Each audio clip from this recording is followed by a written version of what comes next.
My little brother is a gamer kid, relatively unathletic. He has fun when it's just sparring, but tunes out when I explain technique. How do I get to him to the point where he asks me to train more? Question mark. That's from zero. Zero, look, I will tell you this.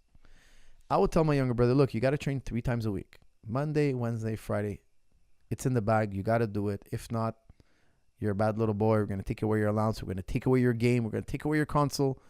That's your duty. Why? Because you're going to tell him, look, you have to maintain your health. Like you have to learn mathematics. Like you have to learn geography. Like you have to learn history.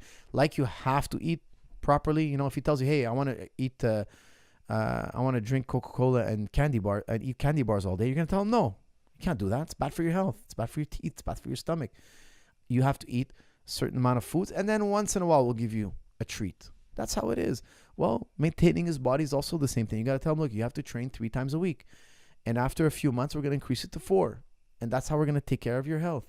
And when you're a fully adult, you could decide for yourself. You know, that's how I would approach it.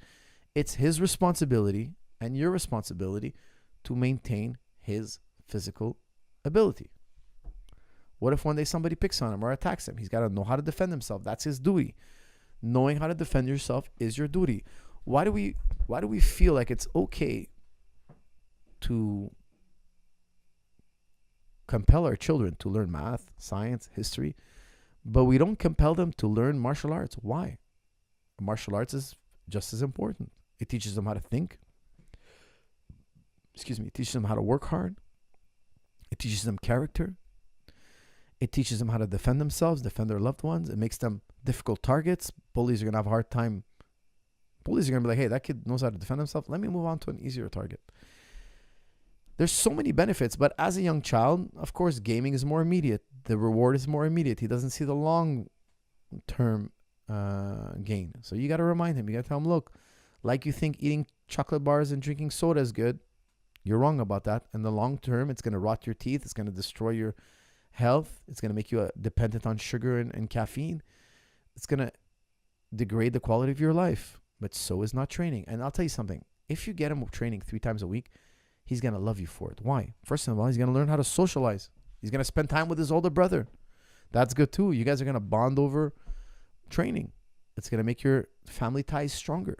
He's going to appreciate you. In the future, he's going to be like, you know what? My brother was good to me. You know, he trained me in martial arts. He spent time on me. He explained me stuff. He made me learn things. He improved me as a human being. Now, I'm going to say something that's super important. Pay attention. Feeling like you've improved is one of the greatest feelings in the world. I'm going to say that again because it's so important. Personal growth, when people think they've developed, when people think, hey, I've gotten better, whatever it is, especially physically, like if you got stronger, if you got faster, if you got wiser, if you upped your game in martial art, oh man, people love that feeling. It's a euphoric feeling. It's a feeling you can't buy. It's a feeling, listen to me, I don't care how many millions of dollars you have in the bank account. There's no feeling like upgrading your game, like feeling like, wow, I am better now. It's such an incredible high. It's such an incredible feeling. I don't care if you did it academically, physically, health-wise. You lost 10 pounds. Oh, it's so euphoric. Look, I'm better than I was before. Oh, look at I'm more lean than I was before. Oh, I feel so good about this. Oh, I'm able to take people down now. I used to never get takedowns. Now I'm getting takedowns. Oh, no, I'm pitting guys up against the fence and getting into leg locks. I'm finishing leg locks. Like, it's such an incredible feeling. There's no money you can spend to improve yourself. You have to actually go and do the work. You have to actually spend time and develop and grow as a human being. It's one of the greatest feelings in the world. It's Abraham Maslow coined the term self-actualization. If you have a potential for something, once you exercise that potential and you actualize, it's an incredible feeling. He actually put it at the top of the pyramid. It's a little bit more complicated than that. He ended up rewriting his pyramid and put something else even higher, which I understand totally. I think he was right. But for a long time, self-actualization was the top of the pyramid. Exploiting all your potential. All your potential. I think it's a beautiful thing. Don't let your little brother miss out on it. And if you have to take him a little bit at the beginning, kicking and screaming, do it. It's the lesser of two evils. The greater of the two evils is not to spend time with him, not to develop him. Let him have his way. Let him be short-sighted.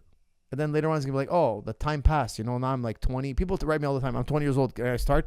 Is it too late? They're having like a drama. I'm like, guys, I started at 20. I started martial arts at 20. It's not too late. However, it's definitely better to start at 15. It's definitely better to start young. 12.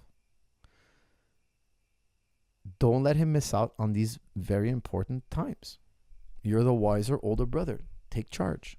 In my opinion, you must take charge.